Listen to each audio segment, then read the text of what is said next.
Hello and welcome back to UCL Review. It's me and Doogie Critchley presenting all the best of the action from last night's round of Champions League fixtures, and there were some incredible games, starting off with Chelsea's draw at home with Ajax. Yeah, it was a completely mental game which we streamed on EFD, and we'll show you the highlights of that in just a bit. That must have been insane. It was a lot of fun. I was in the theatre and I looked at half time and I was like, Doogie must be absolutely loving this live stream. I mean, Sam Obaseki less so at half time. But what a comeback from Chelsea. So much drama because they came back from 4-1 down to draw 4-4 with Ajax in a completely mental game, with goals from Jorginho, who got 2, Azpilicueta and Reece James. And then for Ajax, Abraham own goal, Kepa own goal, Promes free kick, and that Van der Beek sort of finish in the 55th minute that looked like it was going to win it. Chelsea became the third English team to come from 3-0 down to avoid defeat, and the first since Liverpool against AC Milan in Istanbul in 2005. The Blues, though, didn't start well, conceding a Tammy Abraham own goal after just 1 minute and 47 seconds. That was their second fastest they've conceded in their history in the Champions League, after a goal again from El Shaarawy for Roma in October 2017, which came after just 39 seconds. I don't remember that game at all. I think it was one where Zach went to Rome, like with the Chelsea side, and then they were losing after 40 seconds. Zach crying already. And they were 3-1 down at half-time, the first time they had conceded 3 goals by half-time in a Champions League game, and just the second side to do so in the competition's history after Cluj versus Bayern in October 2010. That's a pretty solid Bayern team. I think that was the year they won. They got to the final. Yeah, it was. They were then 4-1 down after 55 minutes through Van der Beek, conceding 4 Champions League goals for the third time in their history, and the first since a 4-4 draw against Liverpool in 2009. But it was a stirring comeback, helped by an absolutely extraordinary incident in the 68th minute. So Tammy Abraham gets brought down by Blind. The referee gives, and the player is allowed to continue. Hudson-Odoi has a shot which hits Veltman's arm. Referee then stops play, sends off Blind for a second yellow card on Abraham, and gives a penalty against Veltman and a second yellow for the handball, which Jorginho then converts the resultant penalty. It was truly mental. We just couldn't get over what was going on because we didn't have commentary on the stream. We were very confused about why Veltman was being shown a second yellow. We thought it was for dissent. Turned out it's for that handball. Reece James then got Chelsea's 4th, becoming their youngest ever goal scorer in Champions League history at 19 years and 332 days. Azpilicueta then thought he'd won it, only for it to be ruled out by a Tammy Abraham handball in build-up. Was harsh, but was fair. I mean, they've introduced that rule at the start this year, that if it hits any attacker's hand in build-up, then it will be instantly disallowed. We've seen it in the Premier League. I think it was in the City-West Ham game that came into account, and the City-Spurs game as well with Gabby Jesus, I seem to remember as well. But despite being 4-1 down, in the end, Chelsea would be pretty disappointed they didn't win it, especially considering they had 54% possession, 23 shots to Ajax's 8, with 9 on target to their opponent's 5. XG actually had the game at 1.5 to 0.8 in Lampard's side's favour prior to the sending off, and after the sending off, it was 1.4 to 0.1. But that's including 2 own goals, though. So 2 own goals exactly, and a Chelsea penalty as well. But it just shows how much that incident in the 68th minute did really change it. Although Ajax had their chances after that as well. They're probably the side I'd least like to play with 9 men because they're so capable of holding onto the ball for such long periods. And Ajax did make it difficult for Chelsea at times. We did stream the game, as I said, on EFD last night, and here are some highlights, and this is also what Lampard had to say about this crazy game afterwards. So much time. Oh! Donny. Great finish from Donny van der Beek. So much time in the box. He's going to get a second Is red. Veltman getting sent off as well? Double red. Oh! 2 centre-halves gone for Ajax. Come on, boys! What have we just seen? Come on, let's go! Oh, he's in the ball! Reece James! What a generational talent! Oh! He's John Terry again!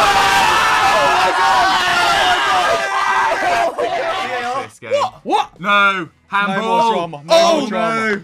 Was No, it a penalty? could have been ruled out. Oh, Aspie, don't act like you don't care. You're gutted. Although I told the players at half-time that I thought we could draw the game 3-3 or win it 4-3 or it might be 4-4. I wasn't not saying that because I'm clever now. I just felt that the few moments where we conceded in the first half were a mixture of our sloppiness and also some bad fortune. But I'll always be self-critical of sloppiness. But I felt that we were in the game. I felt that there were moments where Christian and Willian and our pressing off the ball meant that we were firmly in the game, and we just needed a bit more. We needed a bit more in the final third, and we needed to lift the spirit of the stadium.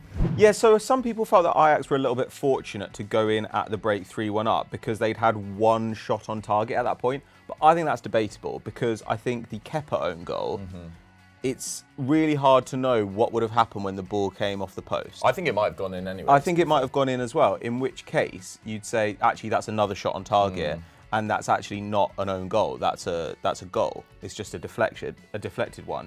But after that, obviously, they kind of sat back a bit and were happier just to kind of keep the ball.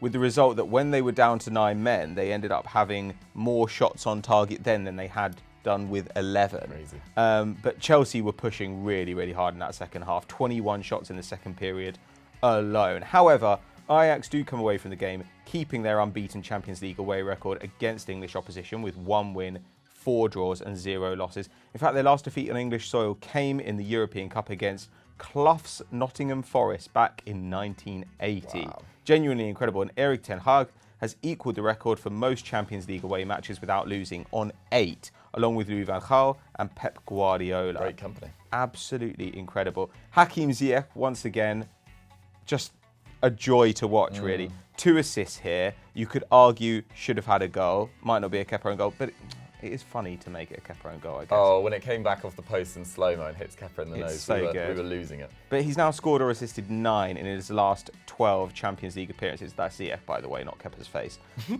Pretty incredible scenes. Quincy Promes as well. 1 tackle, 2 dribbles, 2 key passes, 2 shots, 1 goal, and the free kick that forced that Abraham own goal as well. On the other side, tons of good Chelsea performances eventually. Like, I'm going to praise Kurt Zuma, who completed 4 dribbles in one mazy run, but on the other hand, they did concede 4. Kovacic completed 8 dribbles. He was awesome. Which is continuing his form from the Premier League. I think he's like 6th in the Premier League for completed dribbles per 90 with over 3, and I think he has the highest success rate in the top 10 too. He has been playing really well. Pulisic, still deserving his place in the side. 3 tackles, 2 aerial duels somehow, 3 dribbles, 1 key pass, but the man of the match, possibly Jorginho. 92% pass act, 5 tackles and interceptions, 1 aerial, 1, 2 key passes, 4 shots, 2 goals. To be fair, penalties, but still 2 goals. Group now is unbelievably evenly poised. Ajax, Chelsea, Valencia all tied on 7 after Valencia beat Lille 4-1. Ajax are top on head-to-head, so pretty much anybody could go through. Chelsea have got Palace at home in the league up next, then City away, and then Valencia away. So that's going to be a cracker. I mean, their hopes of going through really do rest on that game. But on this evidence, I think Ajax and Chelsea would be the teams that I'd want to see in the second round. Yeah, that's what we kind of said at the end of the stream. It was so entertaining. I mean, both sides. It was slightly lacking in quality, weirdly, for a game of 4-4. Like, there was no side that really gripped the game in midfield. It was real end-to-end. It was like a basketball game. But with some undiluted drama. It was just a fantastic game, and what a game to watch. But yeah, guys, Chelsea fans, let us know what you guys thought of the game and your hopes of going through in the comments below. Let's move on to our next game. Before we move on any further, just a quick reminder to subscribe to EuroFootball Daily and hit that notification bell to never miss a UCL review. The BDI amongst you would have noticed that I've changed iPads. The last one ran out of battery. But let's move on. Dortmund 3, Inter Milan 2. What a game, Pat. Yeah, Inter lost a Champions League game having taken a 2-0 lead for the first time in their history. In fact, a 2-goal lead. So coming to BVB at the Signal Iduna Park in this 3-2 thriller. But they got off to a formidable start. Lautaro Martinez opened the scoring, his 3rd in as many UCL games. He's the first player to do that for the Nerazzurri since Samuel Eto'o in 2010. And really just incredible strength and skill for his opening goal. A long clearance, Akanji messed it up. Martinez managed to break into the box. He could have squared it to Lukaku, but instead put it in himself at the near post. And when he decided not to pass it, he kind of did need to score. And it was a great finish as well. Yeah, and he's been linked with Barcelona. He was linked with Barcelona in the summer, and the rumours are coming up again now. And you can see why. 3.5 shots, a key pass, and a dribble per 90 in the Champions League this season. Be second to Messi for shot volume if he were a Barcelona player. So pretty exciting for him. And Brozovic. I think Brozovic would actually be a great Barcelona player too. Probably one of Inter's best performers so far this season. Essential to their second goal. Resisted the Dortmund press with some brilliant dribbling. He ended up with 7 tackles and interceptions, 5 clearances, 2 dribbles, 2 shots, and 13 more passes than the next most heavily involved Inter player with 70. In fact, his XG build-up, which is essentially the attacking value of the moves you're involved in, so it takes away shots and key passes, and it's just the moves that you play a deeper role in. It was per 90 this season, it's 0.5, which is pretty incredible. I don't actually know that stat very well. Is that what's exceptional? 0.5 for a deep midfielder is very good. I mean, it shows that that pretty much moves that go through him are going to produce a goal like once every other game, and this is taking away the actual chances he creates as well. I don't know whether you know this off the top of your head, but off the top of your head rather. But for the uneducated like myself and potentially some viewers, who is the best for XG build-up that you could probably think of off the top of your head? Well, I mean, it tends to be like City players, you know, where there's a lot of like a De Bruyne or a... Yeah, I mean, when he's not creating the chance, when he's playing a role deeper in the move, he's still extremely high up the pitch and often playing the pass before the final pass. Whereas Brozovic is still sitting in front of the back line. But generally speaking, what it says is that possession that goes through him tends to be pretty incisive. Yeah. And I think you can see that when you watch him, right? Yeah, he's so good at resisting pressure and then playing not necessarily through balls, but killer passes, I think.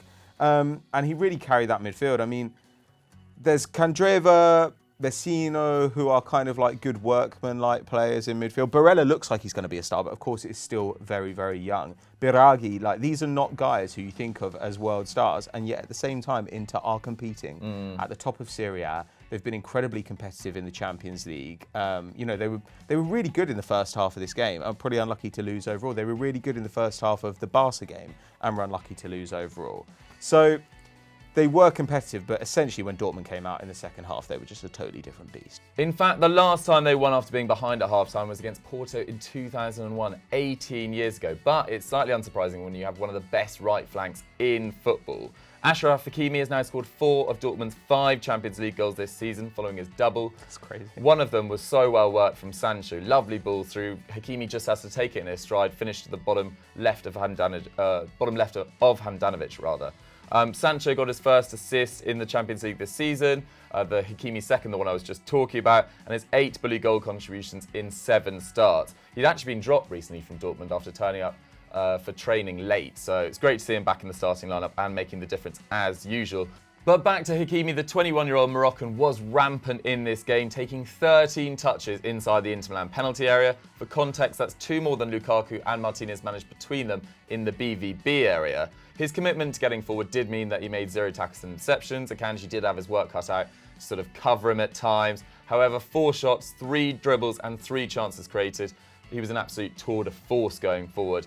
Julian Brandt got the other goal in this game, rather, as Paco assisted him with his first touch, having come off the bench. I think Paco hasn't now scored for 4 games, but he did go off like a rocket, and it was great to see him back involved in this one.